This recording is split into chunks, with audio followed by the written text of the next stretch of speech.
terima kasih juga saya ucapkan kepada Pak Menteri yang sudah menyisakan waktunya yang sangat berharga bagi kita semuanya. Tidak berpanjang lebar, saya persilahkan Pak Menteri untuk memberikan sambutannya pada webinar Kenggokuma. Silakan Pak. Oke, terima kasih Mbak Richard Susilo. Siap Pak. Kenal Mbak Kengo Kuma yang saya hormati, Your Excellency Pak Kengo Kuma. Salam kenal dari kami semua. Pak Hasto Kristianto kalau hadir pada webinar ini. Ini saya lihat ada rekan-rekan sahabat saya arsitek terkemuka di Indonesia, Pak Sofyan Sibarani. Siapa? Pak Yori Antar. Pagi Pak Bas. Bobo Danes. Siap Pak Bas. Dan Pak Andi Harapan. Selamat pagi semuanya. Pagi Pak Bas. Pagi. Ini saya pakai bahasa Indonesia atau bahasa Inggris ya? Monggo Pak, Indonesia boleh, bahasa Inggris boleh, mungkin kalau sudah disiapkan bahasa Inggris Pak. Oke, kalau ada pakai bahasa Inggris karena Pak Kengo Kuma kan nggak bisa bahasa Indonesia. Ada penerjemahnya Pak. Oke. Rekan-rekan sekalian yang sangat saya hormati dan saya banggakan, para arsitek. It is a great honor for me to attend this video conference with globe well-known Mr. Kengo Kuma and other speakers on architect dream for new capital city of Indonesia, Nusantara. The relocation of the capital city was first conveyed in the presidential speech at the annual General Assembly of the Parliament of the Republic of Indonesia on August 16, 2019, followed by the declaration of the capital city relocation on August 26, 2019 at the Presidential Palace. As we all know, the new capital city law has also been issued and enacted by the Indonesian Parliament on January 18, 2022. Suara saya bisa didengar dengan baik ya, Mas? Bisa Pak. Bisa. Oke.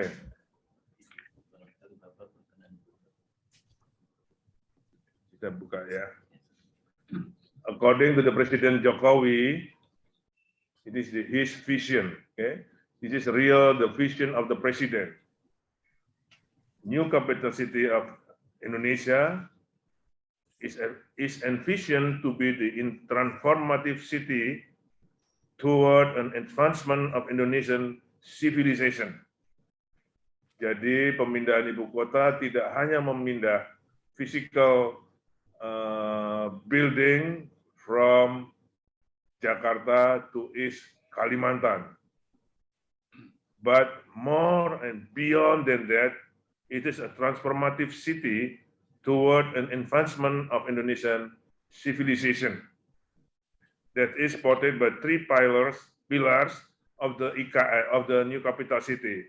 We call it capital city is IKN, Indonesian ibu kota negara atau ibu kota negara baru Nusantara, IKN. So new capital city, or maybe in English is NCC. Okay? Those three pillars of NCC are one reflecting national identity. The second is ensuring social, economic, and environmental sustainability. Okay, now we are the global commitment is going to new vision. It is a green city, whatever you call the city will be, but we are going to go to green economy, green energy, and so on and so on. And the third pillar is creating a smart forest city. So the city will be in the forest, but smart and modern with the international standard. Israel may be very ambitious vision for the new capital city. But I believe supported by all the architects, but because now is the time for the architect to contribute. As I learned from Pak Sibarani, there are 3 steps. First is the macro planning. It is the sayembara. Okay, when we are the first sayembara to make the master plan city, and then we have already done with the meso planning. Okay, the clustering of the city itself, and then now we have to fill the meso city with the detailed design. It is by the architect. So we really need the support from the architect, from the Indonesian Architect Association. We are waiting for your contribution. And now today we are going to hear from the well-known architect, Mr. Kengo Kumar. Since 2019, the Ministry of Public Works and Housing has started the planning and designing the process for the new capital city. But because the law at that time is not been issued, we are in the silently of design activities, not published yet. Even now, we are going to start. We just going to start to socialize, to discuss about the design of the new capital city itself. The planning principles applied in the development of modern, smart, and hub for creative talents worldwide. In principle, we will do our best that our NCC will fulfill 5 key performance indicators that consist of community welfare, ecology and natural environment preservation, because we know that East Kalimantan also as a house of several flora and fauna that we are going to keep their existence. The third is the regional connectivity. We select the location. Just we are going to have the connectivity from Balikpapan no more than 1 hour. Okay, by building the road, toll road, and national road better than now. And then the fourth is a regional infrastructure. Fifth, information and telecommunication technology, ICT, we are going to develop completely in this new capital city. In other words, our target is to create a sustainable model and low carbon city. That's why the first thing is to have a nursery.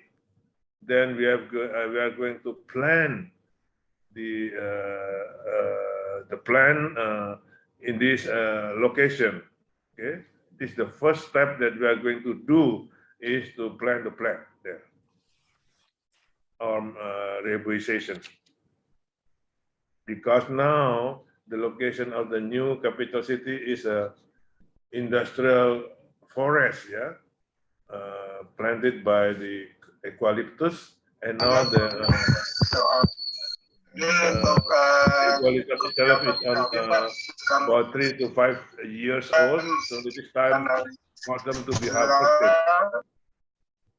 The concept can be identified by the use of public transport, walkability environment, green buildings, green infrastructure, green energy, and the use of local material, and so on.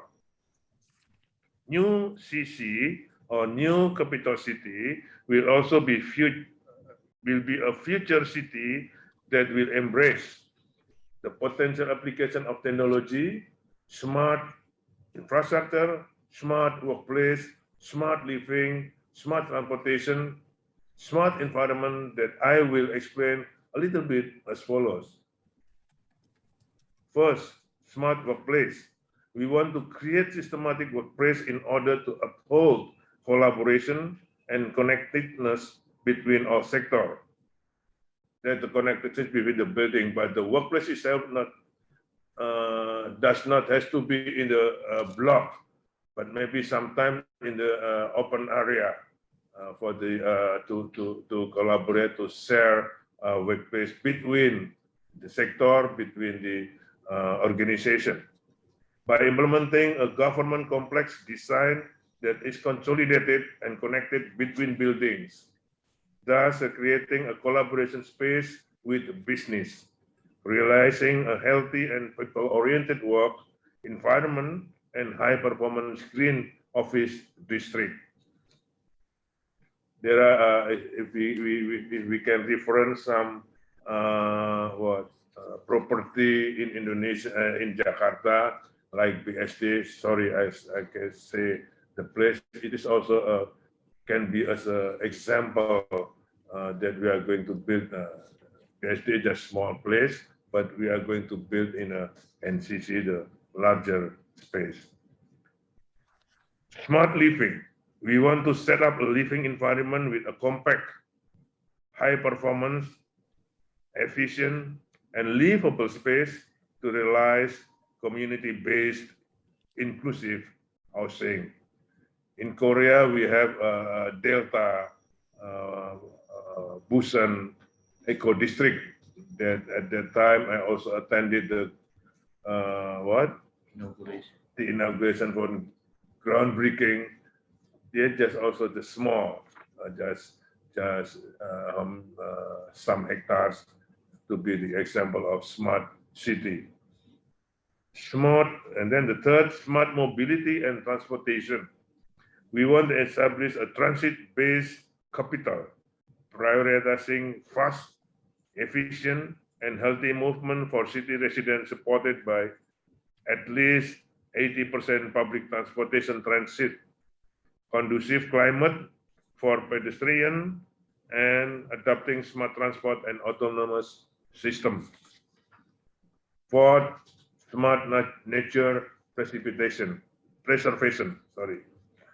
We want to maintain and improve as much as possible natural ecosystem with its diversity of species. Some part of this area of the NCC is the habitat for, we call it bekantan, the long-nosed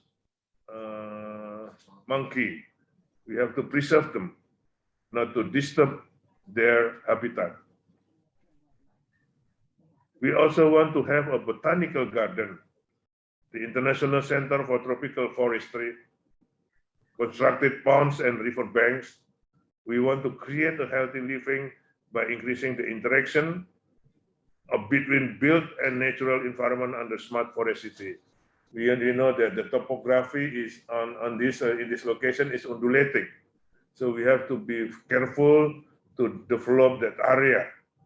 We are going to have several ponds or small dams for the aesthetic of the city itself. And also with that, we hope that the microclimate can be reduced a little bit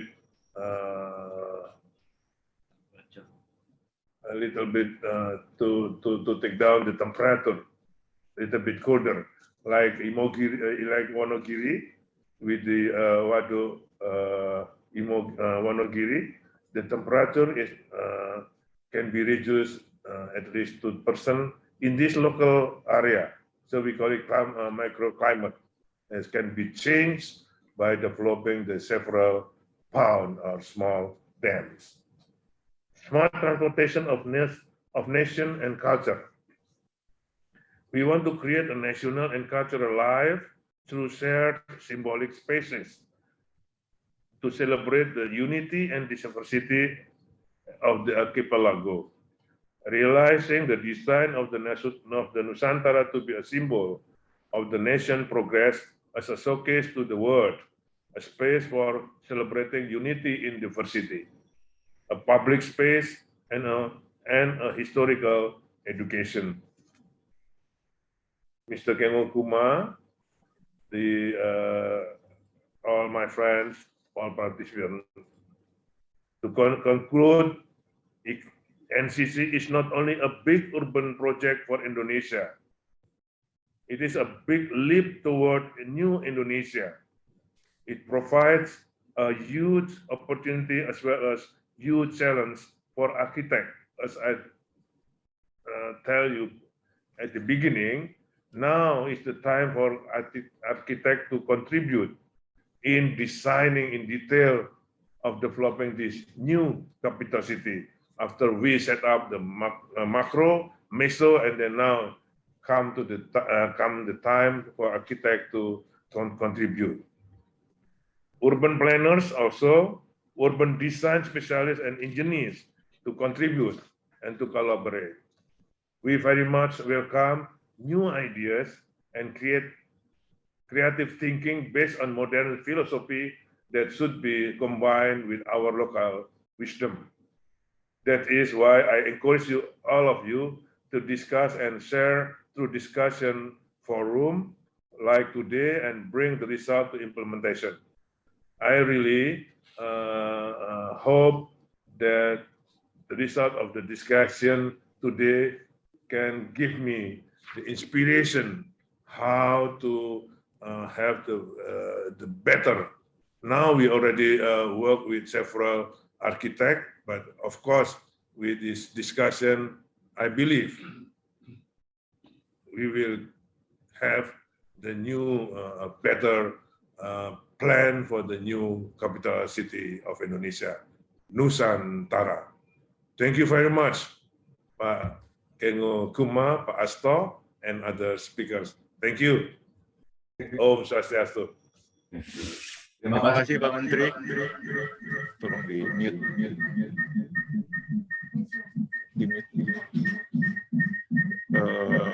Regina, Kengok Kuma tolong di mute dulu. Mute. So, masih double, sorry. Terima kasih Pak Menteri sambutannya. Sekedar informasi, hari ini daftar kita overloaded Pak, jumlahnya 450 peserta, sedangkan kita maksimum 300, jadi masih 150 yang menunggu di luar. Untuk itu saya mohon maaf bagi yang 150 itu mungkin belum bisa bergabung dengan kita. Setelah ini kita akan memasuki sambutan dari Pak Hasto Kristianto, setelah Pak Hasto kemudian Pak Sofyan, setelah Pak Sofyan kemudian Pak Yori, setelah Pak Yori kemudian Pak Popo, dan terakhir Pak Andi Harapan dari Ikatan Arsitek Indonesia. Sebelumnya saya bacakan dulu untuk riwayat hidupnya Pak Hasto yang telah kami terima. Pak Hasto Kristianto itu lahir di Yogyakarta tanggal 7 Juli 1966, mempunyai dua anak, satu putri dan satu putra. Pendidikannya di Prasetya Mulia Business School dan sekarang di Universitas Pertahanan Indonesia, mengambil gelar doktoral. Dan Pak Hasto itu sengaja saya datangkan sebagai wakil akademisi, wakil masyarakat akademisi dari doktoral Universitas Pertahanan Indonesia, dan kiranya bisa memberikan masukan sebagai wakil dari masyarakat akademisi mengenai ibu kota yang baru kita ini.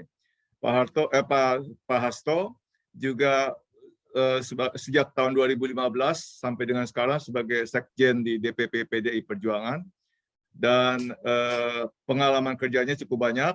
Saya tidak perlu bisa habis nanti waktu ini satu persatu, cukup banyak beliau di berbagai perusahaan, antara lain pernah juga di Kalimantan Timur, kemudian juga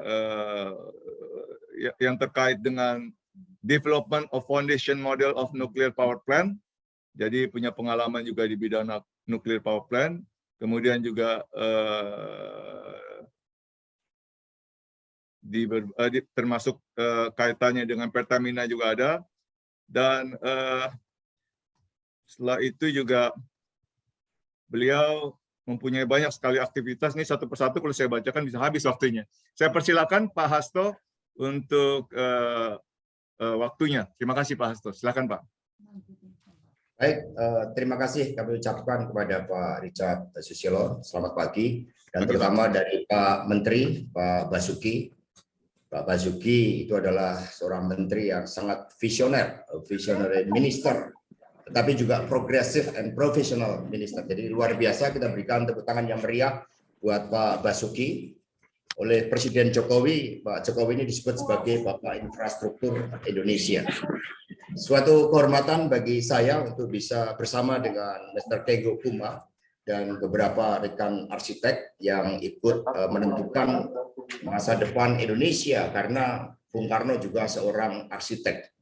Nah, pada kesempatan ini berbicara tentang ibu kota negara Republik Indonesia, konsepsinya ibu kota negara baru ini merupakan penjabaran dari konsepsi Indonesia sentris. Dan secara historis apa yang dilakukan oleh Bung Karno pada tahun 60 sudah menempatkan Kalimantan itu sebagai koridor strategis guna menatap masa depan dunia yang berada di Pasifik. Ini juga senafas dalam kekinian teori Parakana dari India tentang pentingnya konektografi yang merubah dunia.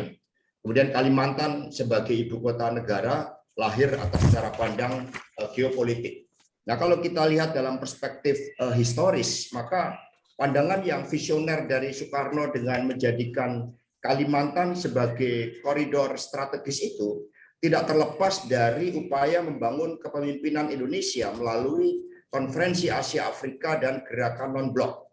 Bahkan pada tahun 60 melalui pidato To Build the World Anew, Soekarno sudah melakukan upaya untuk mengoreksi dunia yang tidak adil dengan mengusulkan perubahan piagam PBB dan kemudian mengusulkan markas PBB itu dipindahkan ke negara yang netral yang tidak terlibat dalam konflik seperti di Indonesia.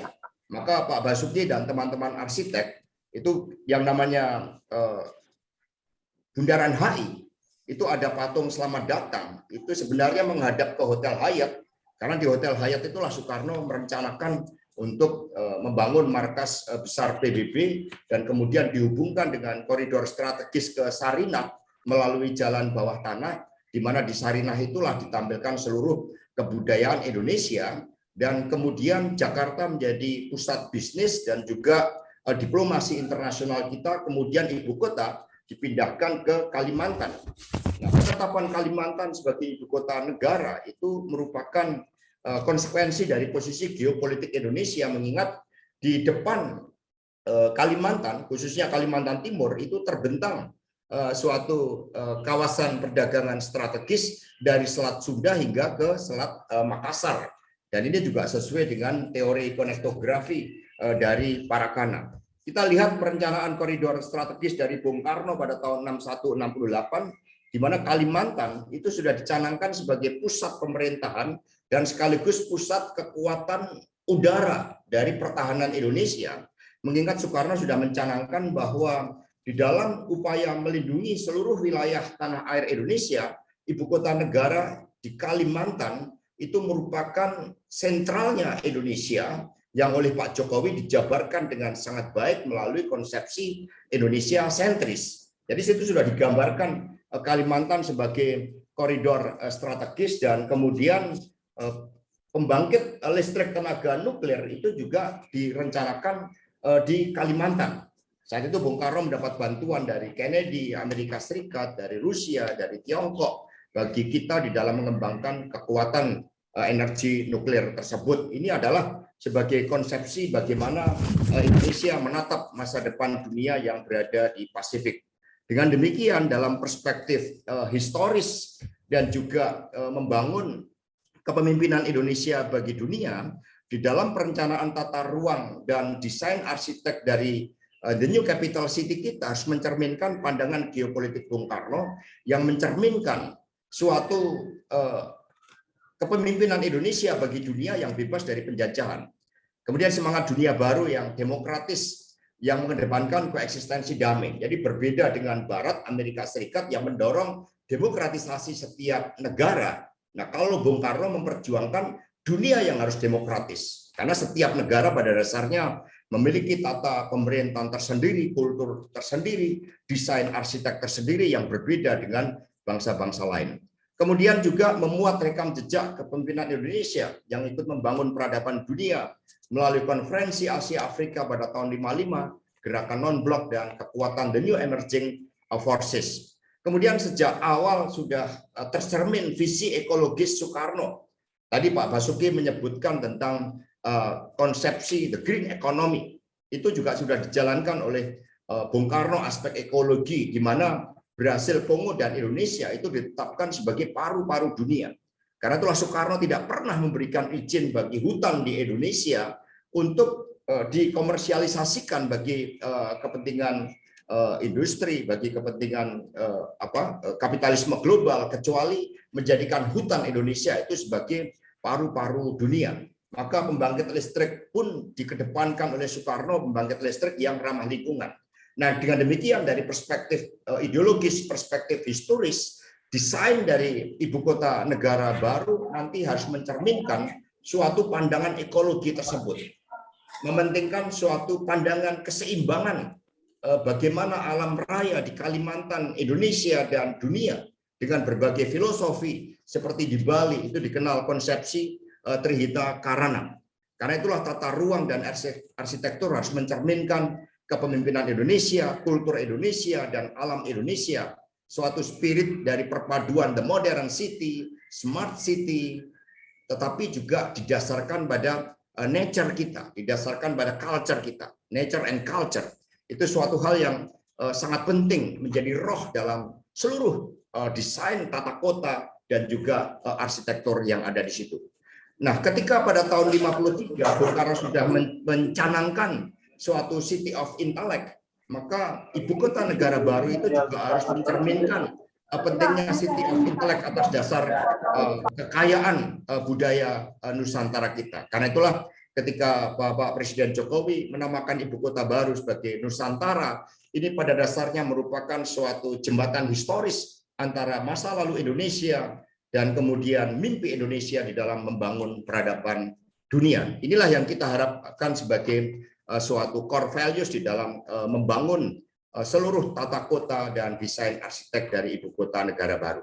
Ini merupakan suatu langkah terobosan yang luar biasa. Pak Jokowi membuat sejarah dan di tangan Bapak Basuki, keputusan politik itu dijabarkan dengan baik secara progresif bagi Indonesia untuk menatap masa depannya dengan suatu paradigma baru, sehingga ini bukanlah sekedar pemindahan secara fisik sebagaimana disampaikan Pak Basuki, tetapi ini adalah supaya upaya transformasi kepemimpinan Indonesia berdasarkan kultur, sejarah, dan juga komitmennya terhadap lingkungan hidup, tetapi menyentuh aspek modernitas Indonesia yang membangun peradaban dunia. Demikian Pak Richard Susilo, terima kasih dan merdeka. Terima kasih Pak Hasto, bagus sekali wawasannya, terutama bagi kita yang ada di luar Indonesia, karena cukup tidak begitu banyak informasi yang kita peroleh, kecuali lewat internet dan sebagainya, dan ini sangat berharga sekali informasi ini. Selanjutnya, saya berikan kesempatan kepada Pak Sofyan Sibarani. Untuk itu, moderator Regina akan membantu saya sampai dengan Pak Popo nantinya. Setelah itu, sebelum memasuki pembicara Mr. Kegokuma, saya akan kembali masuk sebagai moderator. Regina, silakan Regina. Pak Sofyan, silakan bersiap Pak Sofyan. Waktunya silakan Pak. Ya, baik. Terima kasih Pak Richard. Mungkin saya izin bacakan sedikit CV singkat dari Pak Sofyan Sibarani. Kelahiran Bogor 17 April 1975. lulus dari SMA Regina Pacis, lalu mengambil S1 di Institut Teknologi Bandung yang dilanjutkan dengan Magister Urban Design and Development di UNSW Sydney. Pengalaman kerja beliau adalah di TAK Design and RSP Architects di Singapura, SOM Asia dan NIDAO Asia di Hong Kong, ICOM Singapura dan ICOM Indonesia, dan terakhir mendirikan Urban Plus pada 2016. Ada 18 penghargaan yang diterima termasuk dari Singapura, Malaysia, China, Vietnam, Korea, dan sebagainya. Dan yang terakhir, Pak Sofyan Sibarani dan timnya di Urban Plus menciptakan konsep desain calon ibu kota Indonesia yang baru, Nagara Rimba Nusa, dan sekaligus menjadi pemenang dari Sayembara Desain Ibu Kota Baru tahun 2019. Silakan Pak Sofyan. Ya, thank you very much, Bu Regina, yang saya hormati Pak Menteri, dan juga Pak Hasto, dan juga Pak Richard sebagai organizer. Saya mungkin akan menyampaikan beberapa paparan mengenai ibu kota dan mohon izin untuk bisa share screen-nya. Silakan Pak. Baik, thank you. Thank you very much for the opportunity, especially my sincere welcome to Mr. Ken Gokuma as the key speaker today, and also for my fellow Pak Yori Antar and also Pak Popodanes. We hope that we have a good, productive discussion today. And I would like to give you a very short presentation about how we transform and also how we translate the vision of the president from the state speech on the 16th of August, just like what Pak Menteri, Pak Basuki already mentioned, that we have the three pillars of building a nation and also ensuring sustainability and also smart modern city. And I would like to take all your attention to what the translation of that into what we can measure. Yeah, so when Pak President bring this speech at the Sustainability Week in Abu Dhabi on 13th of January 2020, he spelled out several key performances of the city for example, the renewable energy, the net zero, bringing also best technology forward, low carbon city, public transportation, and pedestrian friendly. So we try to translate this into key performances that, as a winner of the Capital City Design, my profession as a urban designer, we try to bring this to realization into the scale and the blocks that can be discussed with every one of us right now in the forum, especially in the architectural world. So we would like to translate this into the wisdom and the principle of the planning, which I hope this can translate to all of the audience here, because I will bring certain level of visuals. And of course, this also relates to the planning of the higher tier of the planning of the master plan that is discussed by Bappenas and all the friends in the planning, the division. And what Pak Menteri already mentioned, that this site is actually pretty sensitive. So we would like to celebrate that. We would like to recognize that. We would like to also keep the high and the low points, making sure that it's flood free and anticipating the sea level rise and bringing our location of the capital city in the safe levels.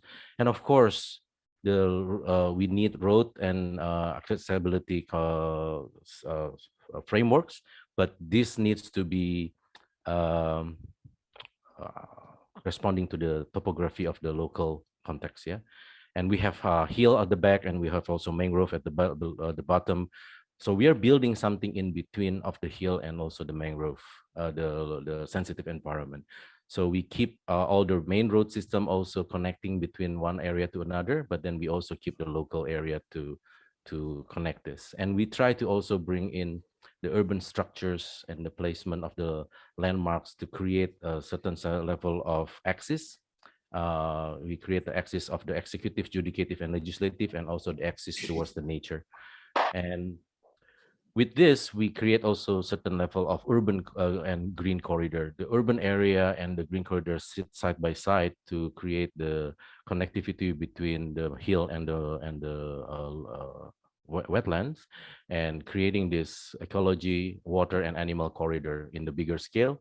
And we also create what we call the green and blue fingers. Then this is essential because this will be forming 70% of our development to be green and to be part of the nature that is and naturally entangling the urban area. So this is where we want to combine between the nature and the man-made together. And the man-made area is only 30%. So we have a limited area which we need to celebrate. We need to make sure that it works as a livable, inclusive, and dynamic city. Combining the government center, combining the residential center, combining where the people will live, work, and play, where the public facility is, within a very what we call transit-oriented polycentric city. So we would like to bring people to come to the places with public transportation as much as possible, bringing them into a livable 10-minute city, low-carbon city, that has a good balance between the density and design and the diversity, and prioritizing the pedestrian instead of car, and making sure that within this undulating landscape, we can connect all those together.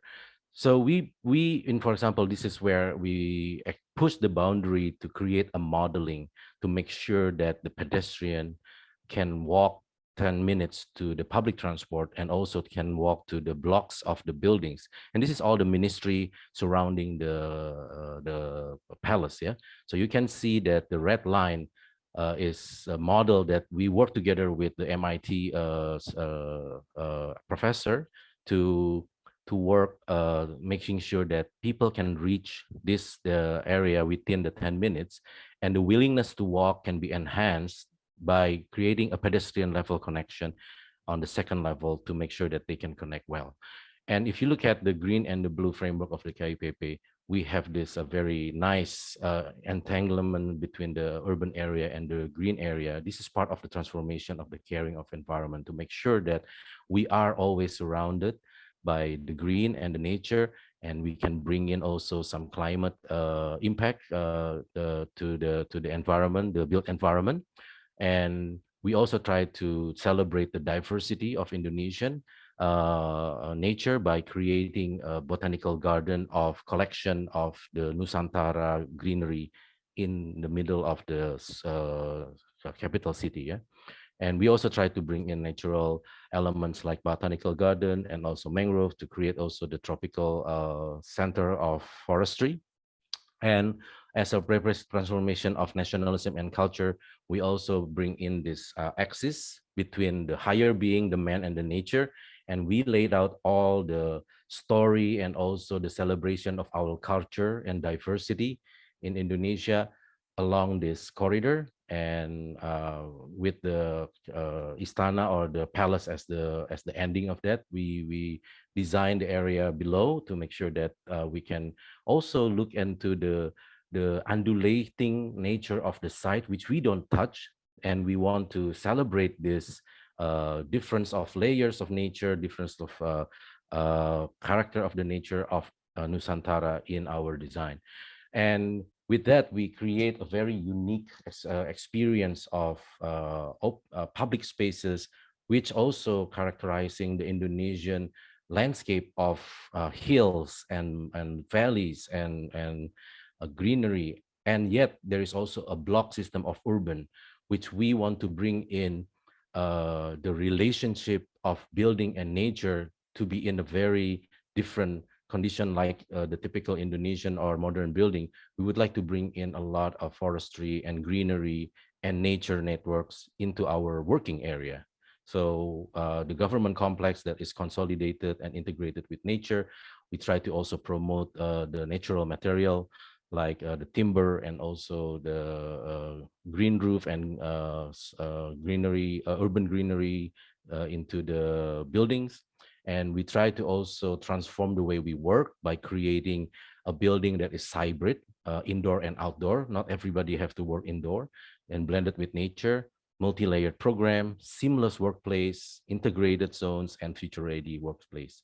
And with that, we hope that we can bring in certain level of compactness of the city and allowing people to collaborate. And this is one of the way we try to translate the local wisdom of the Indonesian, we call it piloti building, or we call it rumah panggung. Yeah? So we lift up certain level of the building in certain location where we can allow the nature, the wind, and also the water to flow freely at the ground level, and also bringing certain level of public transport and access to the ground level, allowing them to the government center to be public service oriented, and connecting between the ministry with the skywalk system that connect all the ministry into what we call the semi-public service of the capital of the government center, that collaborate between the ministry, which enhancing the collaboration between them.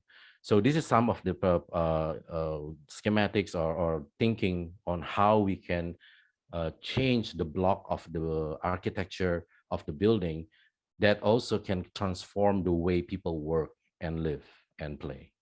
And we also try to promote green mobility, making sure that we can reach building and also a continuous walk that can endorse people to walk further and use public transport and use bicycle instead of private car, reducing the carbon impact.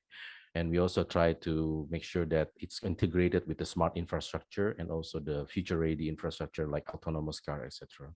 So with that, I hope that I can deliver some of the thinking and ideas of the capital city. Thank you very much. Terima kasih Pak Sofyan atas presentasinya yang menarik. Jadi ada beberapa kata kunci yang saya tangkap adalah nature-inspired design, ada kombinasi dari natural and man-made, transit-oriented, polycentric city, dan integrated, ya Pak, menjadi kuncinya. Untuk selanjutnya, nanti kita akan melanjutkan ke sesi tanya-jawab Pak Sofyan, tapi untuk selanjutnya saya akan masuk ke Pak Yuri Antar terlebih dahulu. Terima kasih Pak. Pak Yuri Antar, Gregorius Antar Awal atau Yuri Antar lahir di Jakarta pada 4 Mei 1962, lulus dari jurusan Arsitektur Fakultas Teknik Universitas Indonesia. Tahun lalu dilanjutkan pada tahun 89 bersama teman-teman arsitek yang baru lulus mendirikan AMI, Arsitek Muda Indonesia, dan pada 2008 mendirikan Yayasan Rumah Asuh. Beberapa penghargaan yang pernah diraih antara lain Award of Excellence 2012 UNESCO Asia Pacific Awards kategori Cultural Heritage Conservation untuk Baruniang, Nusa Tenggara Timur, dan nominasi Aga Khan Award for Architecture untuk Wairebo, Nusa Tenggara Timur, IAI Award Jakarta Award 2020 kategori Karya Tulis Arsitektur Pesan dari Wairebo, Indonesia Property Awards 2020 dari Kohler, lalu Lifetime Achievement Awards dari Akademi Jakarta 2020 atas pengabdian dan pencapaian dalam memajukan kesenian dan kebudayaan bangsa, dan berbagai penghargaan lainnya yang banyak sekali yang kalau saya sebutkan satu persatu tidak selesai. Selain aktif sebagai arsitek, Yuri Antar juga aktif menulis untuk arsitektur di berbagai media dan juga menerbitkan beberapa buah buku arsitektur. Dan saat ini beliau menjabat sebagai direktur dan design manager di Han Awal and Partners Architects. Silakan Pak Yuri. Terima kasih. Selamat pagi semua. Saya ingin memaparkan narasi manusia Indonesia adalah manusia dua musim dalam bahasa Indonesia. Untuk itu saya mau izin untuk share konten.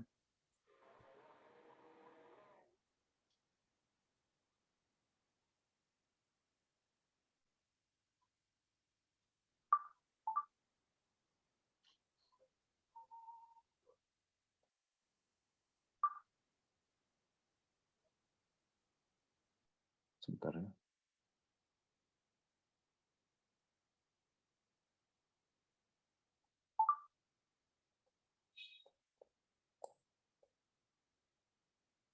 Apakah materi saya terlihat?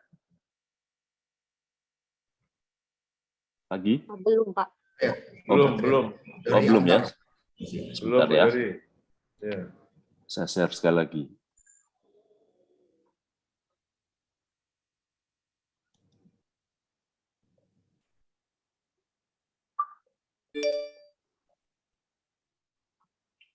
Apakah sudah terlihat? Oke, Pak. Oke. Sudah, Pak. Ya. Saya ingin paparkan sedikit untuk memperkaya diskusi pagi ini adalah narasi manusia Indonesia adalah manusia dua musim. Kita tahu Indonesia ini terdiri dari lebih dari 17.000 pulau, 700 suku, etnik suku, begitu banyak ya. Dayak. Biasanya kita buat itu 3,5, 3,8. Maaf, bocor. Dan kita bisa melihat bahwa awalnya kita selalu memandang pulau-pulau terluar itu selalu paling ujung ya. Tapi sekarang kini wawasan Nusantara kita justru pulau terdepan adalah wilayah terdepan dari Indonesia.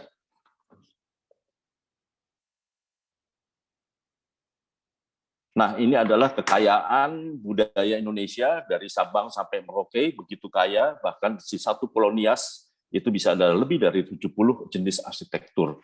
Artinya memang kita memang sangat kaya terhadap berbagai ragam budaya dan inspirasi. Sayangnya memang para arsitek kita yang mempelajari arsitektur modern, kita juga sedikit melupakan apa yang kita miliki pada arsitektur Nusantara karena ada dua perbedaan cara memandang dalam pendidikan arsitektur modern. Kalau satunya dari budaya arsitektur modern, datangnya dari tulisan, dan satunya datang dari budaya lisan. Nah, kita budaya lisan ini tentunya juga material-material industri, material-material pabrik, sedangkan arsitektur Nusantara jelas adalah material alam. Kita membangun secara tektonik, masuk ke dalam tanah, tapi arsitektur Indonesia membangun di atas tanah. Dan dibangun oleh kontraktor, ini adalah budaya top down, sedangkan kita membangun dengan budaya gotong royong bottom up. Kalau narasi arsitektur modern itu yang datangnya dari masyarakat industri adalah berorientasi ke dalam, sedangkan narasi arsitektur Indonesia berorientasi ke luar. Nah, kemudian kita bisa lihat dari Issei Shrine Jepang yang sudah sangat begitu modern, tapi mereka juga merawat tradisinya dengan merobohkan kuil Issei Shrine setiap 20 tahun sekali dan membangun kembali di sebelahnya dengan memakai orang-orang yang pilihan, orang-orang yang terpilih, dan itu adalah setiap 20 tahun adalah angka generasi. Jadi tiap tahun mereka belajar mereteli kembali konstruksi kayu di negara yang sudah sangat modern, supaya tradisi mereka tidak dilupakan. Nah, ini adalah pada saat kami melestarikan desa adat Wairebo dari menuju kepunahan dan kembali bekerja sama secara gotong royong bersama masyarakat, dan kemudian pada tahun 2011 kembali melengkap menjadi 7 rumah. Nah, di sini kami menemukan formula bahwa ternyata selama ini kita melihat tradisi kita itu lebih dari kacamata luar memandang ke dalam. Sedangkan kalau kita bisa merubah mindset dari dalam melihat keluar, itu adalah harta karun yang luar biasa yang kita miliki, dan itu adalah sumber inspirasi yang tiada habisnya. Oleh karena itu kami juga mengirim mahasiswa untuk live in bersama mereka. Dan kemudian desa adat Wairebo ini meningkat pendapatannya, income-nya karena masuknya turis ya, menjadi 2019 tembus lebih dari 10.000. Nah, inilah kini arsitektur Nusantara itu juga dipelajari oleh para mahasiswa, dan para mahasiswa seperti menemukan hero yang baru, pahlawan-pahlawan yang baru, dan mereka sedikit demi sedikit kita mentransfer budaya lisan menjadi tulisan dengan semua peralatan yang sangat canggih, yang sangat modern, dengan iPad, dengan laptop, kamera, video, bahkan drone, tapi mereka mendokumentasikan dari hari ke hari rumah-rumah adat di seluruh pelosok Nusantara, dan inilah adalah harta karun yang luar biasa. Nah, ini beberapa rumah-rumah yang sudah kami berhasil bangun kembali, ada dari Sabang sampai Merauke. Ini juga inilah tugas-tugas yang dilakukan oleh para mahasiswa. Dan ini saya mendapat kepercayaan tentunya dari Kementerian PUPR untuk membangun kawasan strategis pariwisata nasional. Tentunya proyek-proyek KSPN ini adalah proyek-proyek infrastruktur berbasis sosial dan juga berbasis budaya. Berbasis sosial yang dibuat adalah infrastruktur untuk ruang terbuka publik, untuk pemberdayaan masyarakat. Berbasis budaya harus mengandung kelokalan. Seperti tadi briefnya dari Pak Basuki, juga sangat jelas material lokal, tenaga kerja lokal, ya semua yang datang harus made in Indonesia, material setempat yang diangkat. Dan juga arsitekturnya juga adalah arsitektur setempat, sehingga kita bisa membawa tradisi dan budaya kita tidak terjebak di masa lalu, tapi tradisi dan budaya kita bisa dibawa ke masa kini dan bisa dibawa ke masa depan. Tradisi dan budaya kita itu adalah masa depan kita sendiri. Nah, ini kita juga lihat ini bagaimana manusia Indonesia adalah manusia dua musim. Kita merubah sebuah dermaga yang sangat padat, yang penuh dengan peti kemas di Labuan Bajo, peti kemasnya sudah dipindahkan, dan kita mempunyai ruang yang sangat besar buat publik untuk berolahraga, untuk beraktivitas sosial, untuk juga untuk mengisinya dengan kegiatan seni, kegiatan budaya, tari-tarian, dan lagu-lagu. Dan kemudian ini kita lihat ini kurang lebih sudah jadi, dan nanti tentunya Labuan Bajo ini menjadi kota yang memiliki wajah ke pantai, waterfront ini sebagai dan selalu sebagai sebuah formula. Dan tentu saja ini buat Labuan Bajo telah menjadi generator pembangunan ekonomi dan itu sudah membuat kota Bajo menjadi kota wisata premium. Bahkan beberapa kali kami ke Labuan Bajo tidak mendapatkan kamar sudah penuh, investor juga sudah masuk. Jadi ini adalah generator. Jadi ini sebetulnya sebagai formula kecil untuk menuju ibu kota Indonesia yang baru. Dan ini juga batu cermin yang konsepnya terbuat dari batu-batu. Ini sudah objek-objek wisata sudah dirapihkan dan sudah menjadi destinasi tentunya berbasis ekoturism. Semua material lokal, batu-batu lokal, pohon-pohon setempat, dan kemudian bagaimana goa ini juga bisa menjadi destinasi yang tentunya berkelas. Dan ini kita lihat Gerbang Toba juga berbagai bagaimana wajah kebatakannya, keindonesiaannya. Bapak Presiden kita adalah Bapak Presiden yang sangat concern untuk selalu mempertanyakan di mana keindonesiaan di dalam pembangunan di negara-negara kita. Bagaimana keindonesiaan tampil dalam arsitektur kita. Artinya bagaimana tradisi dan budaya yang kita miliki sendiri untuk bisa dibawa ke masa kini dan masa depan dan menjadi generator pembangunan ekonomi. Dan ini juga kita lihat ruang terbuka publik Parapat ya, sifatnya semua adalah infrastruktur, membangun dermaga sekaligus menjadi ruang publik untuk berbagai aktivitas sosial karena manusia outdoor adalah manusia dua musim adalah manusia outdoor. Manusia outdoor adalah manusia sosial. Manusia sosial adalah manusia gotong royong. Itu adalah jati diri manusia Indonesia. Dan kemudian ini di malam hari juga dapat penerangan lighting dan ini tentu juga bisa membuat kota Parapat yang tadinya sangat sesak, sangat padat menjadi lebih lega, lebih bisa bernafas dan lebih banyak manusia bisa bertemu satu sama lainnya. Komunikasi itu penting dalam sebuah kota. Bayangkan sebuah kota di Jepang yang kami pernah lihat itu adalah kota yang sangat padat dan apartemennya, rumahnya kecil-kecil, tapi semuanya bersifat publik dan bisa full akses. Dan ini tentunya juga berbagai, ini adalah pantai bebas Parapat yang sudah jadi. Dan tentunya pemerintah juga, dalam hal ini Kementerian PUPR, Pak Basuki juga selalu menyampaikan negara harus hadir dalam pelestarian budaya di Indonesia. Kami telah terlibat untuk merevitalisasi dan merestorasi desa adat di Solok Selatan, dan ini juga ada desa adat di Huta Sialagan, di mana rumah-rumah dikembalikan menjadi rumah-rumah Batak. Dan kemudian ketukangannya itu kemudian muncul kembali. Dan kita lihat ini juga restorasi dan revitalisasi di Huta Raja yang sudah diresmikan beberapa minggu yang lalu.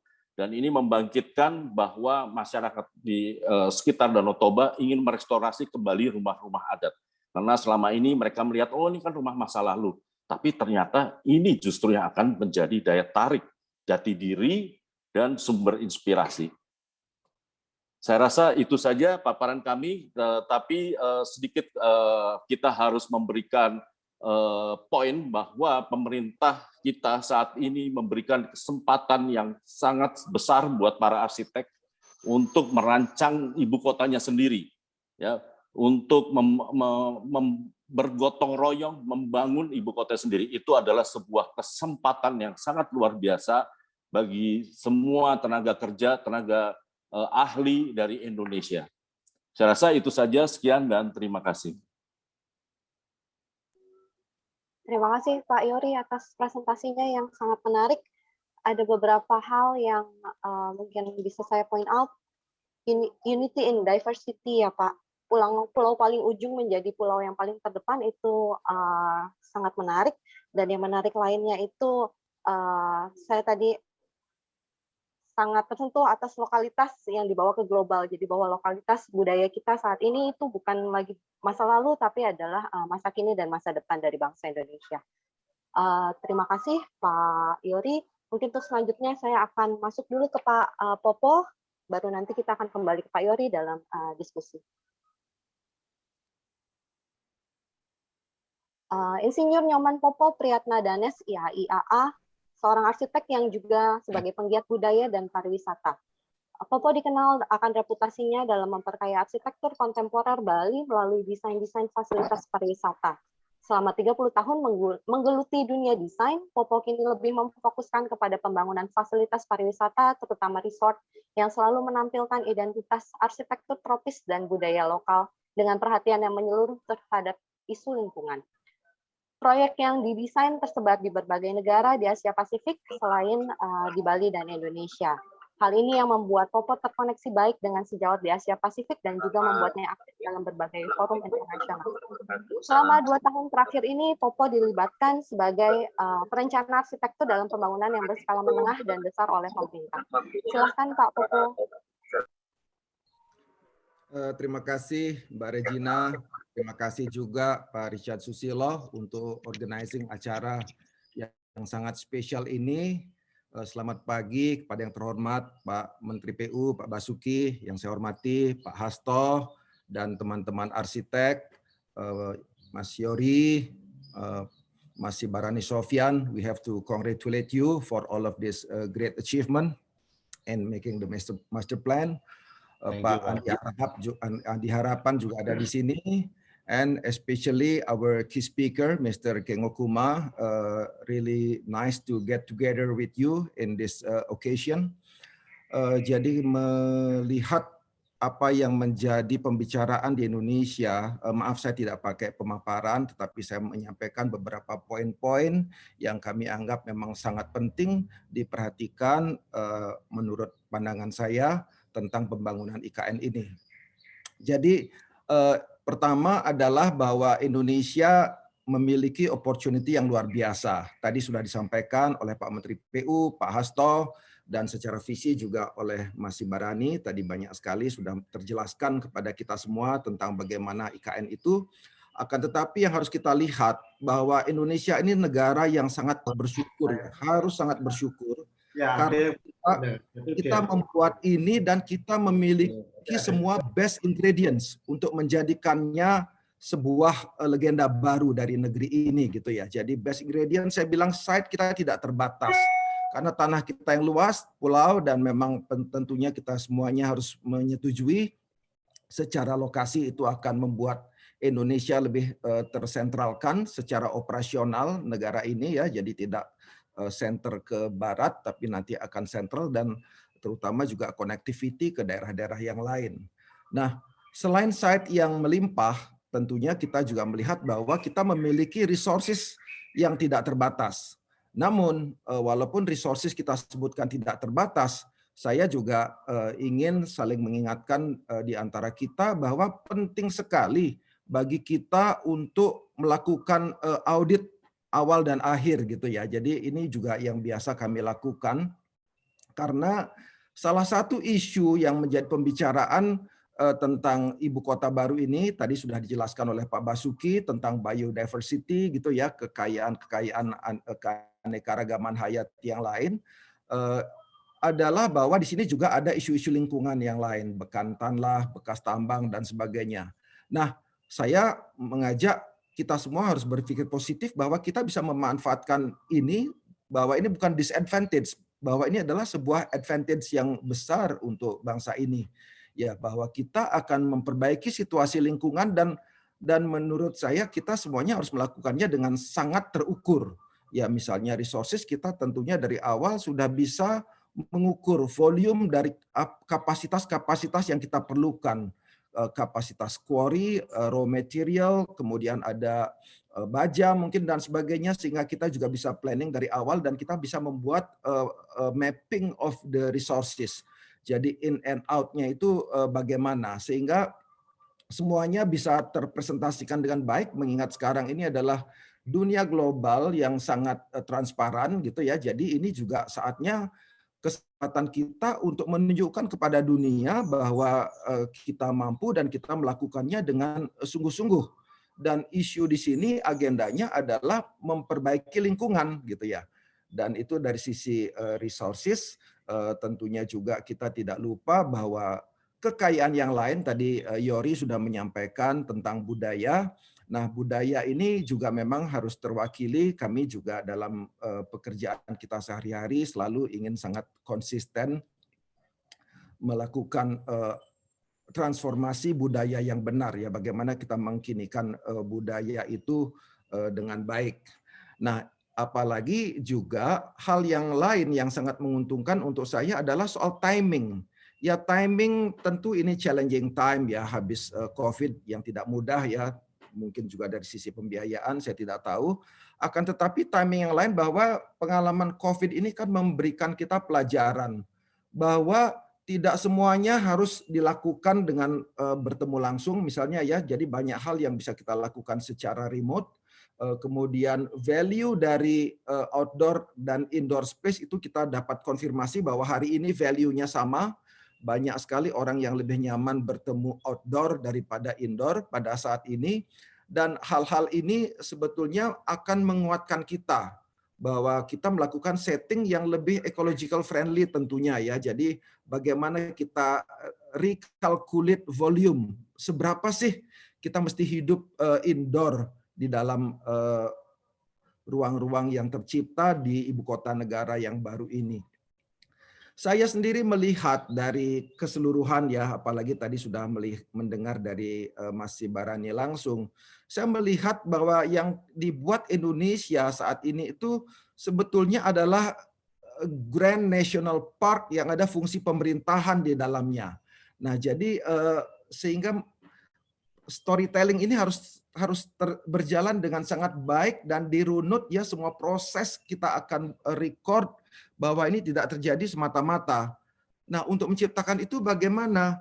Nah, yang tentu yang lainnya juga sudah memikirkan, saya jadi hanya sebagai small reminder di sini adalah yang kalau saya sebagai arsitek untuk terlibat di sana, yang paling saya ngeri membayangkan itu adalah bagaimana brief yang ada gitu ya. Karena yang paling sulit itu buat saya adalah creating the brief untuk arsitek. Jadi untuk semua planner, jadi syukurnya kita sudah memiliki master plan yang luar biasa, bagus, semua aspek sudah dipikirkan, dan kita nanti akan mengisinya spot by spot gitu ya. Jadi, dan ini rasanya akan merupakan sebuah pekerjaan kolaboratif yang sangat besar, karena semua stakeholders harus terlibat di sana. Jadi bagaimana orang budaya berkontribusi, orang ahli-ahli sosial, orang teknik, orang ekologi, orang energi dan sebagainya. Jadi semua mereka harus berkontribusi dan mestinya setiap apapun yang dilakukan, karena saya melihat site yang tersedia untuk ibu kota negara ini kan sebuah site yang sangat fragile gitu ya. Jadi dalam beberapa hari yang lalu saya melihat tayangan beberapa persiapan video-video di sana, saya lihat banyak ada tumbuhan-tumbuhan baru. Apakah tadi Pak Basuki, Pak Menteri sudah menyampaikan juga bahwa satu agenda yang paling penting di awal ada mempersiapkan nursery, yaitu luar biasa, betul sekali, terutama juga tentang bagaimana kita kembalikan indigenous plants yang ada di sana ya, karena yang kita ketahui bersama Kalimantan sangat kehilangan banyak spesies langka, paling tidak berkurang secara volume.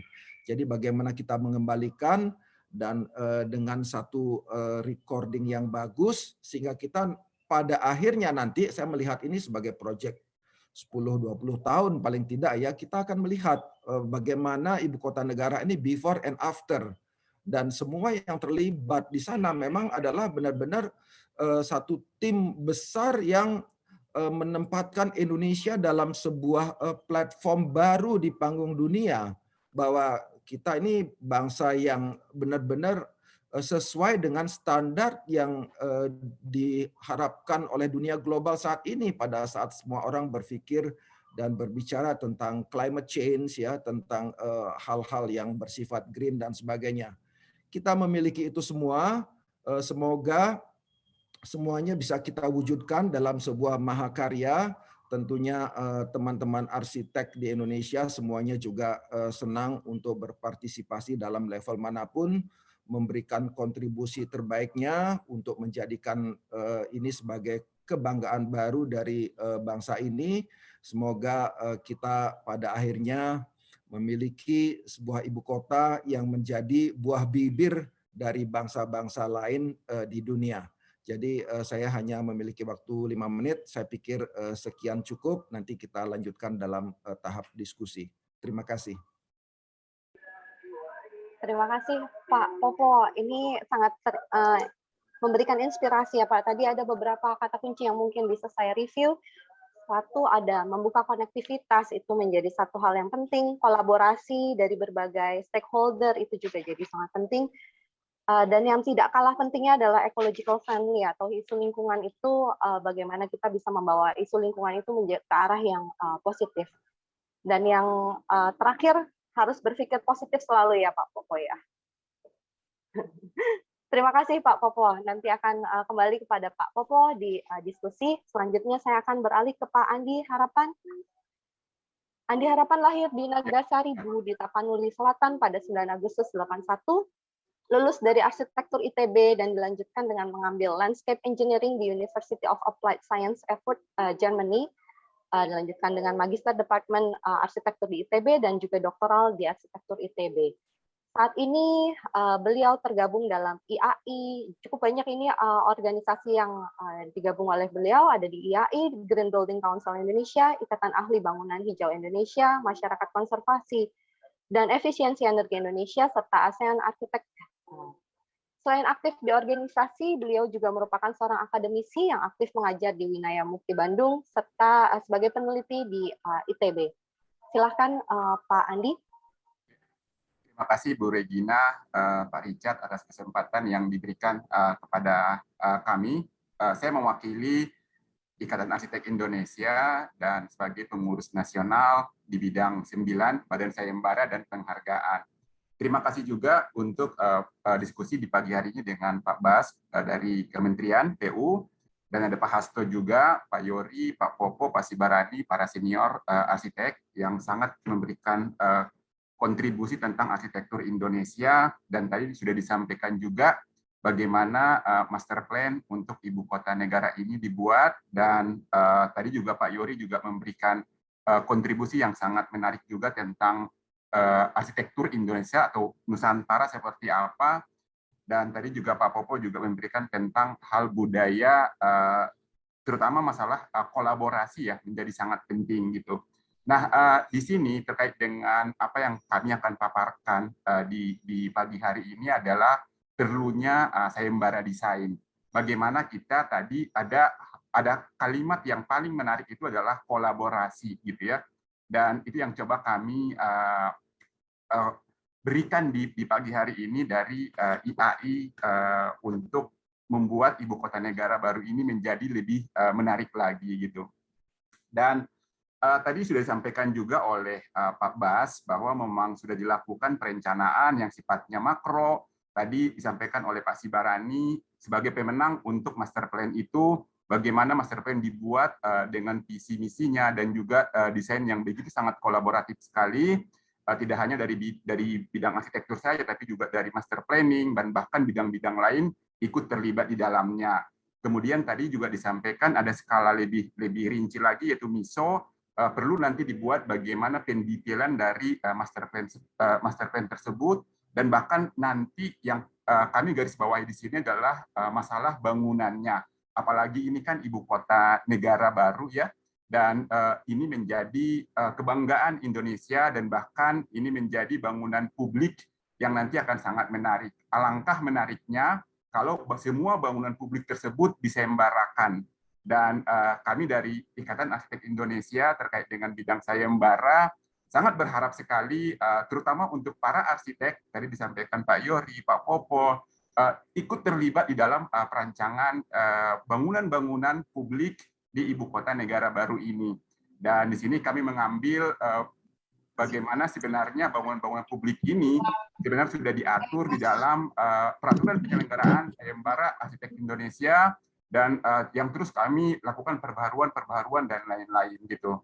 Tadi di master plan sudah dilakukan dan bahkan sudah ada pemenangnya, Pak Sibarani, dan kami berharap nanti untuk bangunan juga dilakukan sayembara yang lebih detail lagi, dan bahkan nanti bisa berkolaborasi tidak hanya dengan arsitek dari Indonesia, tapi bisa berkolaborasi juga dengan arsitek luar, seperti tadi ada Mr. Ken Gokuma, atau bahkan para arsitek-arsitek dari luar bisa berkolaborasi dengan arsitek Indonesia. Dan ini menjadi suatu kebanggaan yang bisa kita berikan untuk ibu kota negara baru ini gitu.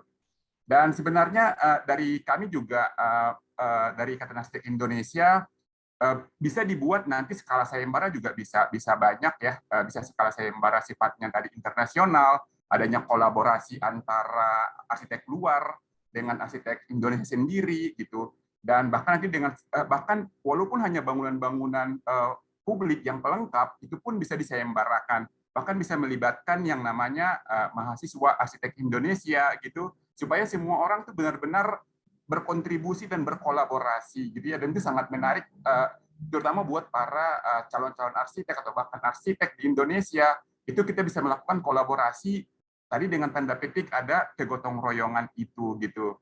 Dan kalau kita lihat juga bisa skala internasional, nasional, bahkan nanti kami bisa garis bawahi juga kenapa disayembarakan gitu ya. Mohon di slideshow. Gimana Pak? Mohon materinya di slideshow, full screen. Ya, ini ada jenis-jenis sayembaranya, terus juga nanti kita lihat juga bagaimana prasyarat keikutsertaannya juga. Kami berharap lebih terbuka secara nasional, dan nanti juga ada panitia-panitia sayembara yang lebih objektif, ada juri-juri, ada penasihat teknis yang bahkan melibatkan dari Kementerian PU dan lain-lain gitu. Jadi ini sebenarnya yang kami highlight dari Ikatan Arsitek Indonesia. Bagaimana kemudian seluruh bangunan-bangunan di ibu kota negara itu nanti bisa disayembarakan secara terbuka gitu.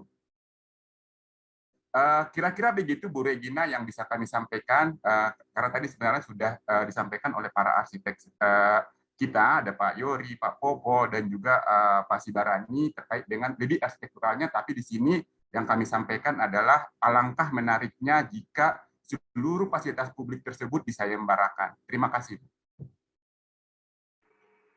Terima kasih Pak Andi. Mungkin tadi kalau saya boleh mengulang sedikit, diharapkan dari IAI untuk dibuka untuk sayembara, tidak hanya untuk master plan-nya saja, tapi juga untuk bangunan maupun fasilitas publik yang nanti akan ada di IKN. Sehingga konsep kolaborasi gotong royong yang menjadi darah bangsa Indonesia itu bisa hadir di situ. Terima kasih Pak Andi. Nanti kami akan kembali ke Pak Andi dalam sesi diskusi dan tanya jawab. Selanjutnya saya kembalikan kepada Pak Richard. Silakan Pak Richard. Ya, Regina, terima kasih Regina, Bapak-bapak, Ibu-ibu, dan para peserta yang ada. Terima kasih telah menunggu momen yang kita nantikan. Sekali lagi, saya mohon maaf, ini banyak sekali yang tidak bisa ikut dalam webinar ini. Sampai detik ini 300 terus manteng, tidak ada yang meninggalkan. Sedangkan yang detik-detik terakhir partisipasi itu 440, jadi 140 itu sebetulnya ingin sekali. Dan memang YouTube itu juga sengaja tidak saya konekkan ke YouTube ya, dengan berbagai alasannya. Jadi sekali lagi minta maaf untuk materi bisa dimintakan ke saya WhatsApp, nanti kita akan kirimkan belakangan. Baiklah, kita akan memasuki, sebelum itu juga satu hal lagi, waktu sudah mencapai jam 12.26 waktu Tokyo. Sebetulnya jam sekian ini kita berakhir, tapi kesepakatan dengan Kumasang mungkin bisa tambah 30 menit, jam 1 waktu atau jam 11 waktu Indonesia Barat kita akan selesaikan. Jadi Kumasang juga akan bicara sebentar, dan tolong yang mau bertanya kita fokuskan. Sayang kalau bahasa Jepang mau tainai, mubazir, karena ada top arsitek kita di sini, tanyakan mengenai apapun kepada Kumasang. Ya, sedangkan yang ingin bertanya kepada pembicara monggo silakan.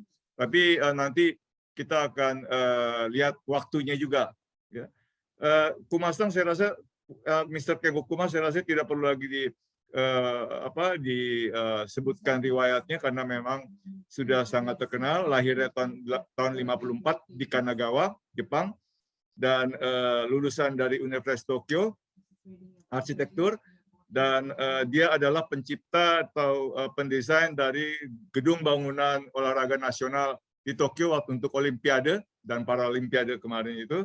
Luar biasa cantik, saya selalu meliputnya waktu Olimpiade kemarin, cantik sekali memang.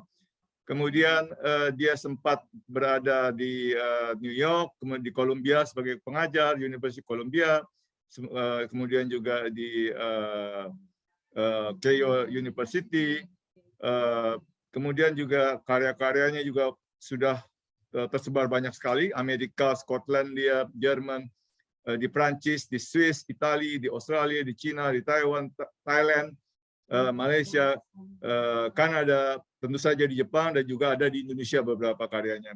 Dan penghargaannya itu sedikitnya ada 10 penghargaan dunia yang telah diterima baik dari Amerika, Prancis, Jepang, dan sebagainya.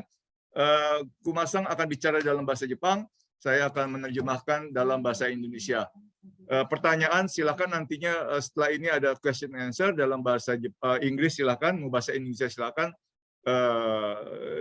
Saya akan terjemahkan ke dalam bahasa Jepang kepada dia, dia akan menjawab nantinya. Terima kasih. Kumasang silakan Kumasang. はい。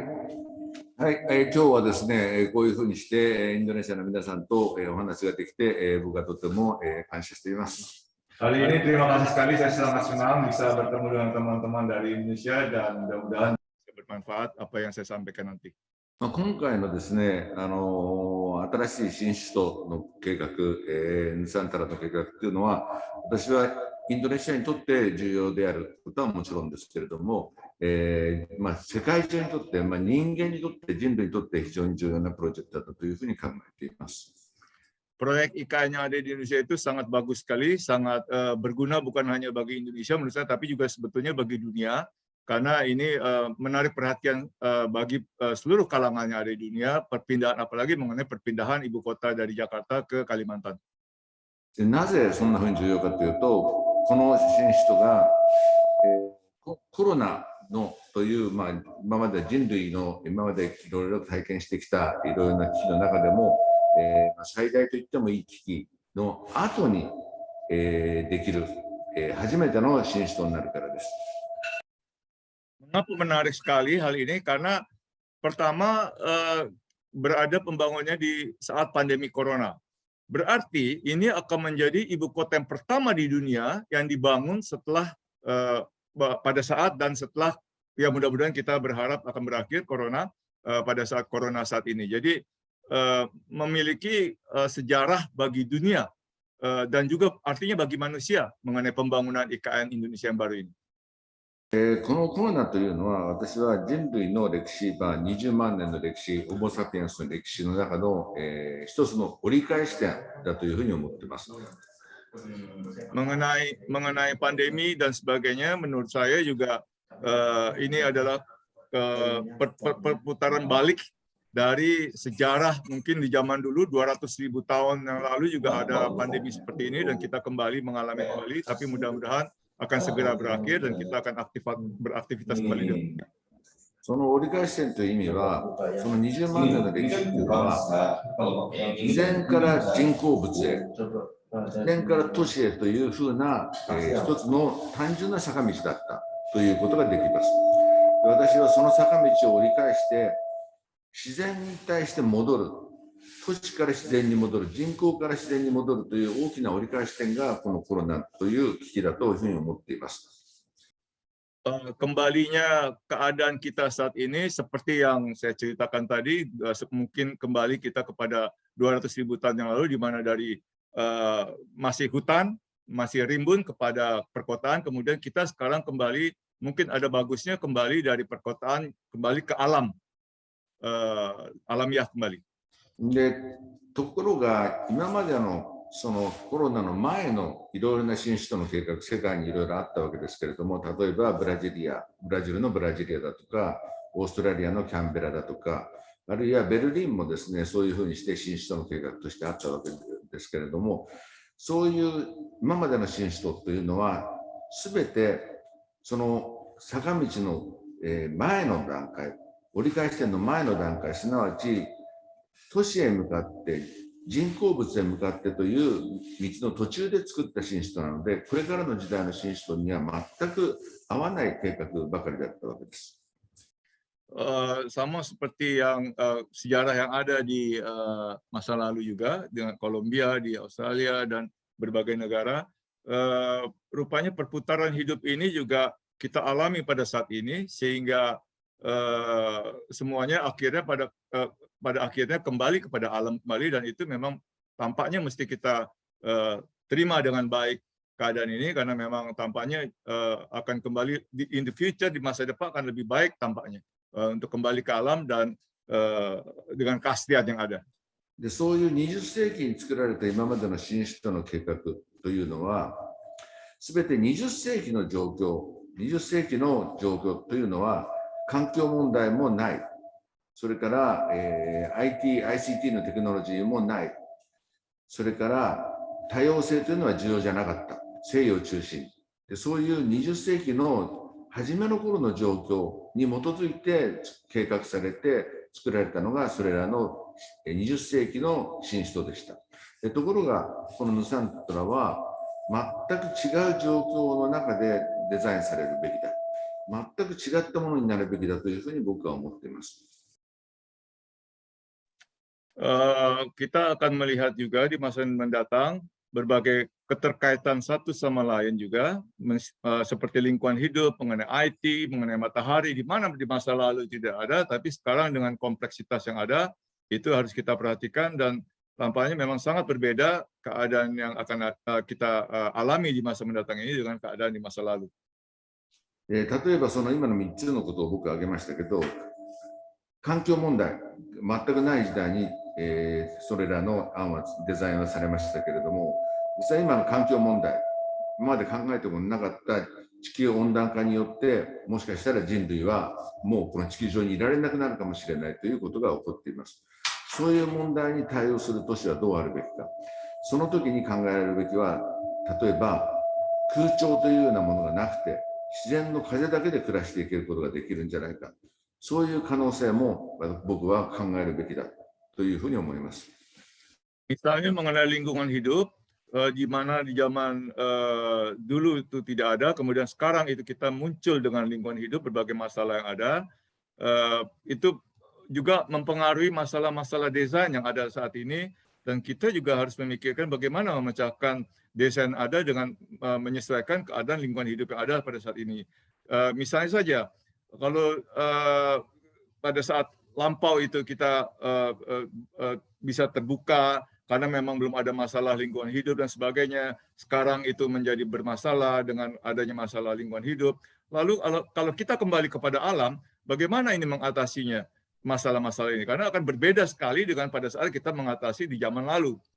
それから例えば森というものの、今回は、敷地にあるわけですけれども、森を本当にすべて木を切ってしまっていいのかどうか、森というものの木がなるべく残った形で新首都ができてもいいんじゃないか、あるいは切った木というものがそのまま新しい建物の材料に使われてもいいんじゃないか、そういうその森の資源の循環のような形で新しい首都を作らないと、環境問題に対してこの都市がある答えを出しているとは言えないと思います。Misalnya mengenai hutan, hutan itu sangat penting sekali sebetulnya bagi kehidupan umat manusia. Kalau hutan itu kita babat semuanya, kita potong semuanya, tentu akan menimbulkan masalah.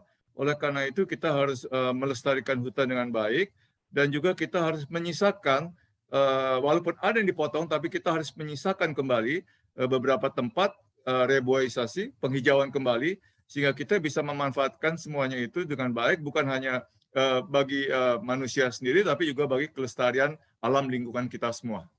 エネルギーの問題でも今回は非常に重要なテーマになると思いますが、いわゆる再生エネルギー、リニューアブルエネルギーというものは当然ですけれども、その再生エネルギーの中でも本当に太陽光パネルみたいなものが、この場所に適しているのかどうか、太陽光エネルギーはその、太陽光パネルをその後どう処理するかっていうようなことが今大きな問題になっていますけれども、そういうものを検証しないで、ここにただ再生エネルギーを使えばいいということで、使っていいのかどうか、本当にこの場所にあった、この場所、インドネシアのこの、カラマンタンの東側のこの場所にあった再生エネルギーは何かということを考えるべきだと思います。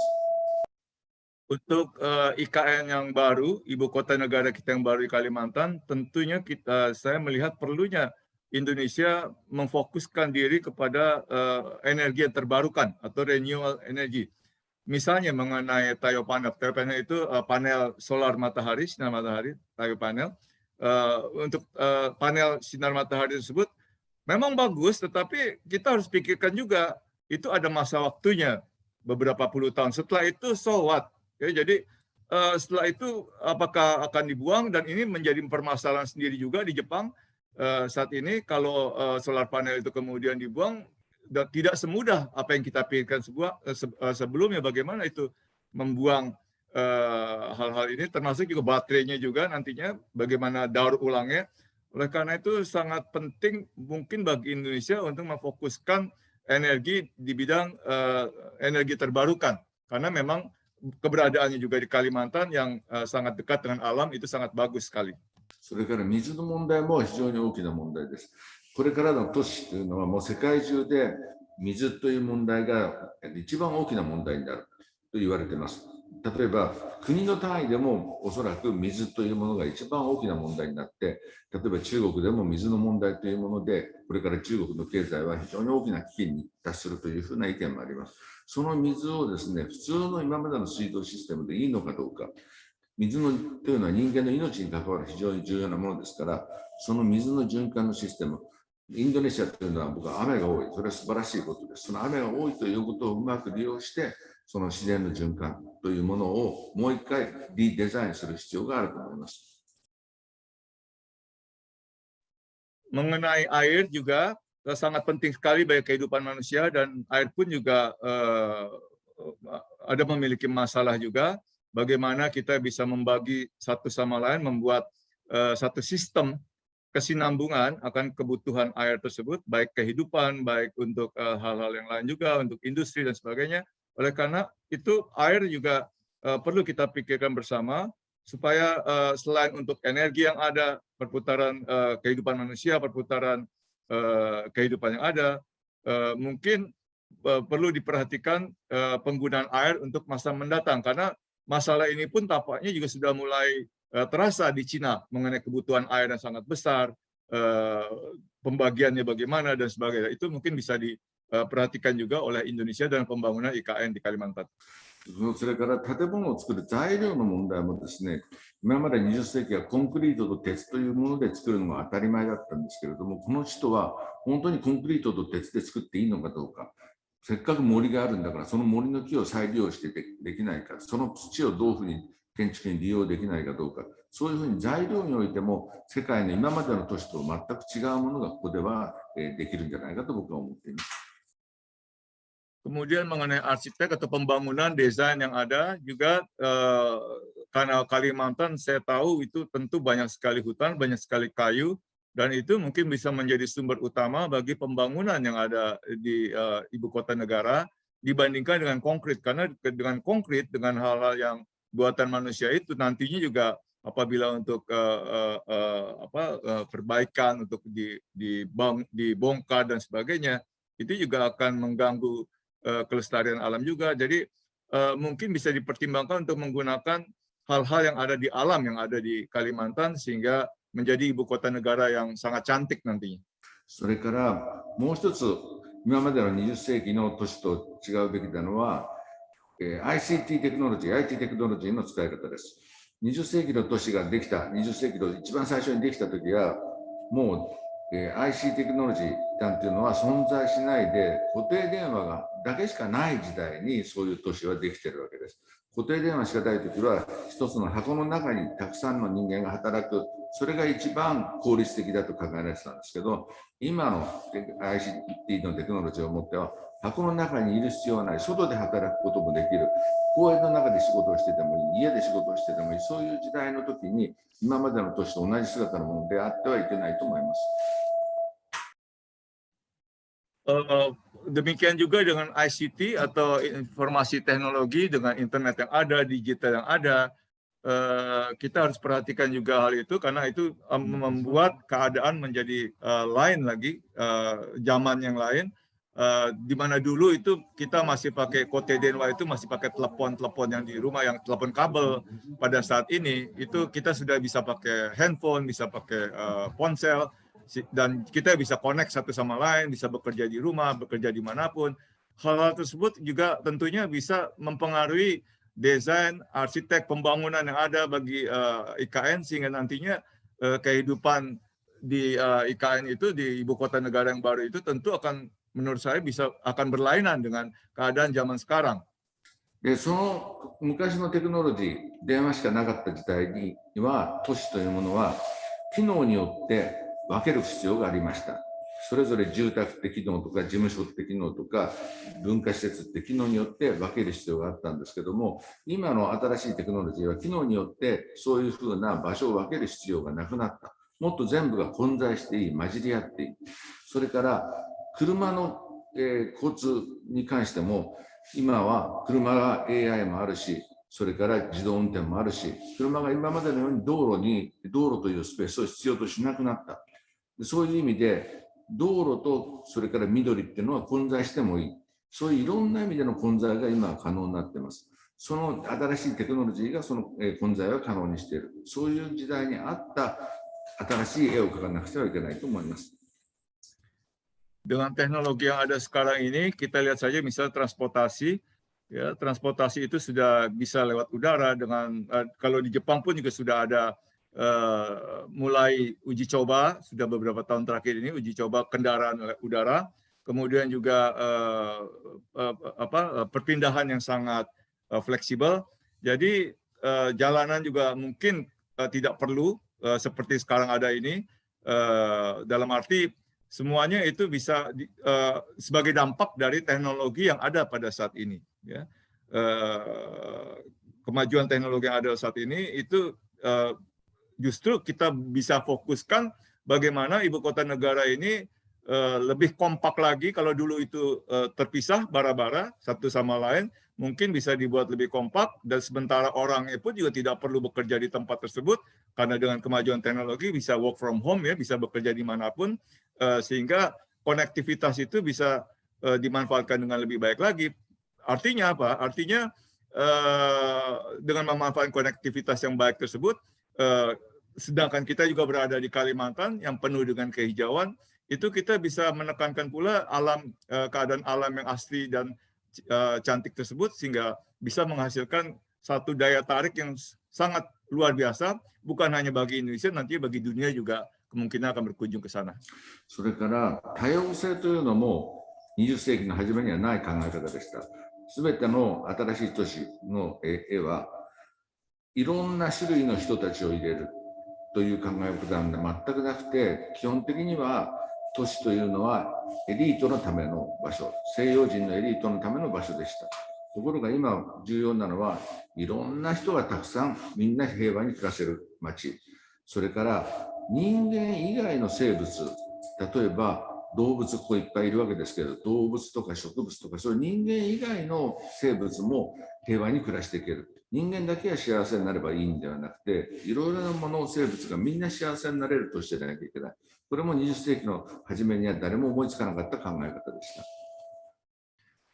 Rupanya masa depan kita memang jauh berbeda dengan keadaan saat ini, dalam arti ternyata masa depan itu menjadi hal-hal yang tidak terpikirkan selama ini. Misalnya saja kehidupan manusia dengan matahari yang ada bisa dimanfaatkan dengan baik, bukan hanya manusia tetapi juga binatang atau hewan dan tumbuh-tumbuhan dan sebagainya itu ternyata di masa depan tampaknya bisa berdampingan dengan baik, bisa hidup dengan baik berkat ini salah satu nilai positif daripada teknologi yang ada dan berkembang pada saat ini.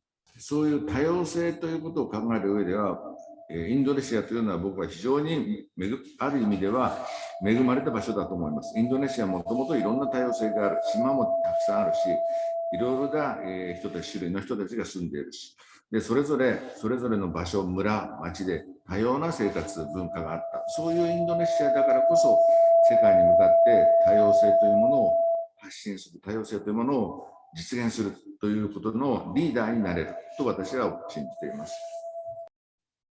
Saya percaya dengan alam yang indah di Indonesia, dengan segala keragaman yang ada, dengan segala energi yang ada, dengan segala hal-hal yang sangat powerful yang ada di Indonesia, Indonesia itu bisa bahkan lahir kembali nantinya dengan ibu kota negara yang baru yang cantik disebut, menjadi negara yang luar biasa baik nantinya, dan bisa kita harapkan tentu dengan tempat tinggal yang baik, tempat tinggal yang indah, tempat tinggal yang bisa mengompakkan kita satu sama lain, bisa bahkan menjadi leader, menjadi pemimpin dari dunia di masa mendatang.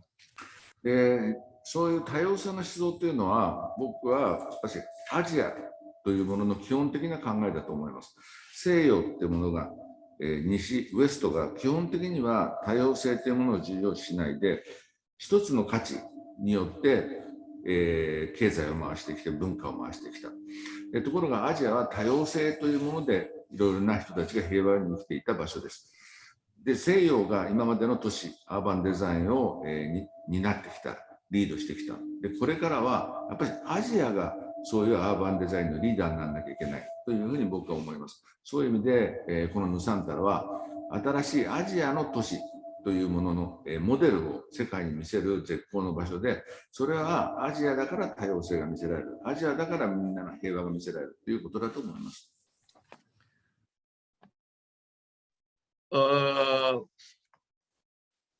Seperti tadi saya katakan, kalau di dunia itu ada dua budaya, budaya timur dan budaya barat.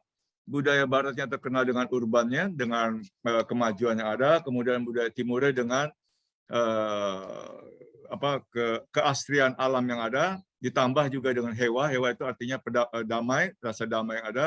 Dan Nusantara atau IKN Baru Indonesia Nusantara itu tentunya akan kita harapkan bisa menjadi contoh atau model bagi ibu kota terutama di Asia, kalau perlu bahkan mungkin satu-satunya yang seperti tadi saya katakan setelah corona itu selesai menjadi satu-satunya ibu kota yang berdiri setelah corona dan bisa menjadi model yang sangat baik, contoh bagi dunia di mana sebagai ibu kota negara yang sangat asri menciptakan hal-hal yang sangat positif nantinya dengan alam yang ada dan rasa damai yang ada bukan hanya bagi manusia tetapi juga bagi hewan, bagi tumbuh-tumbuhan ada dan sebagainya.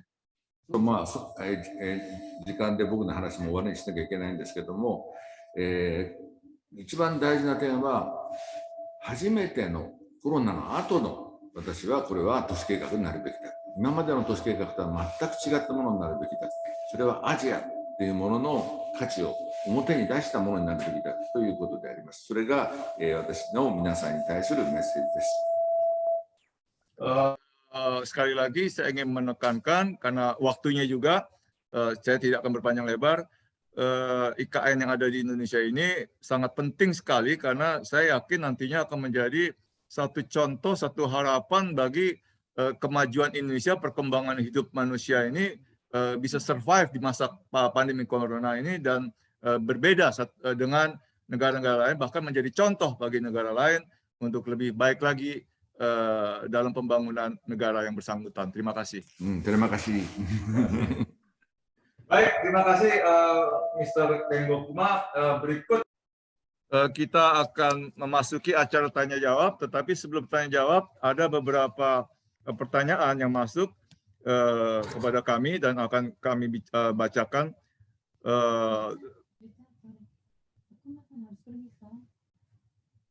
Jika sekarang.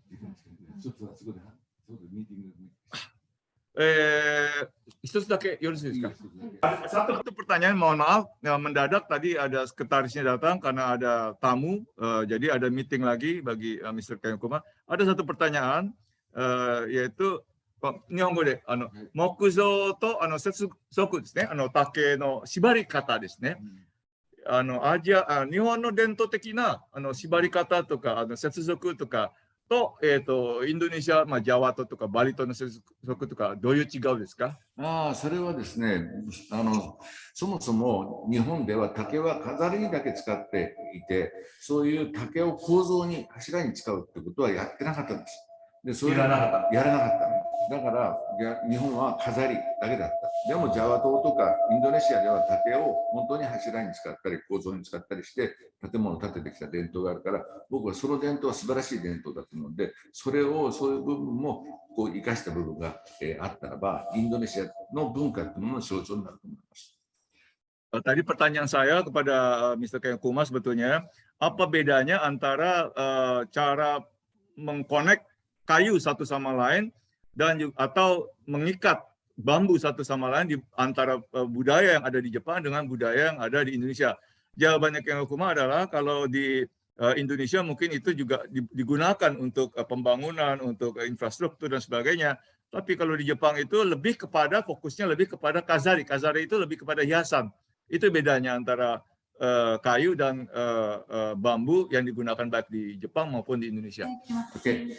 Mohon maaf, Kumasang itu ada ternyata mendadak sudah ada janji lagi. Terima kasih. Kumasang, terima kasih. Jadi sesuai waktu yang ada, saya mohon maaf karena tadi mendadak. Sekarang juga sudah waktu jam 12.53. Tadi saya janji sampai jam 1. Kumasang pembicara utama kita sudah keluar dan mungkin kalau ada ingin pertanyaan kita bicarakan karena masih ada waktu 7 menit. Mungkin di antara pembicara juga ada yang ingin bertanya dan sebagainya. Kalau ingin bertanya juga dalam chat juga bisa disampaikan untuk Mr. Kumasang. Nanti saya akan sampaikan lewat pertanyaan itu kepada Kumasang dan dijawab lewat WhatsApp saya. Silakan kalau ada yang ingin bertanya satu sama lain. Siapa? Pak Richard. Ya Pak Menteri. Saya ingin menanggapi apa yang disampaikan oleh IAI, ya, saran IAI tadi untuk terlibat di dalam sayembara. Saya kira kita punya pengalaman merenovasi GBK, ya, Gelora Bung Karno yang hanya merenovasi, semua saya limpahkan pada IAI untuk terlibat langsung, baik desain maupun pengawasannya. Jadi kalau untuk IAI ini pasti saya akan berharap lebih banyak pada IAI untuk berkontribusi. Hanya saja tadi kalau dibilang sayembara untuk seluruh bangunan, saya kira nggak seluruh. Karena ada bangunan-bangunan khusus, misalnya Hankam, kan nggak bisa disayembarakan. Jadi bentar lagi akan kami sayembarakan gedung MPR dan DPR. Ya, itu akan kita sayembarakan. Jadi jangan khawatir, IAI ini saya pengalaman banyak bekerja sama dengan almarhum. Ya, saya kira kita libatkan, bahkan almarhum dulu Merah Putih memanggil hanya untuk renovasi GBK, apalagi untuk IKN. Jadi saya kira ada Pak Popo Danas, ada Pak Yori Antar, ada Pak Sibarani yang selama ini memang sudah terlibat langsung, itu kan juga dari IAI, gitu kan.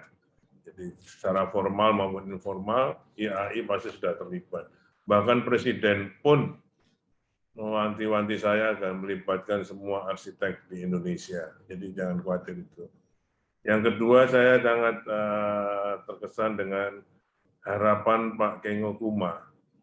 Ya, dengan pembangunan IKN ini akan Indonesia akan lahir kembali.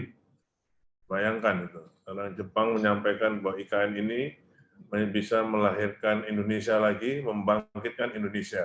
Itu kalimat beliau yang diterjemahkan ke Pak Richard. Betul, Yang kedua, IKN ini agar bisa menjadi contoh pembangunan yang lebih baik bagi negara lain. Jadi saya kira ini tanggung jawab kita, ya kita-kita ini yang melaksanakan, nggak ada orang lain. Jadi saya kira mari kita bersama-sama bergotong royong tadi istilahnya Pak Hasto untuk bisa, karena mau nggak mau tadi misalnya, ini memang senternya kalau Pak Richard tadi bilang kan, jadi menjadi senter pembangunan, pemerataan pembangunan di Indonesia. Mudah-mudahan bisa menjadi kenyataan, tentunya pasti butuh dukungan semuanya, support, kolaborasi semuanya.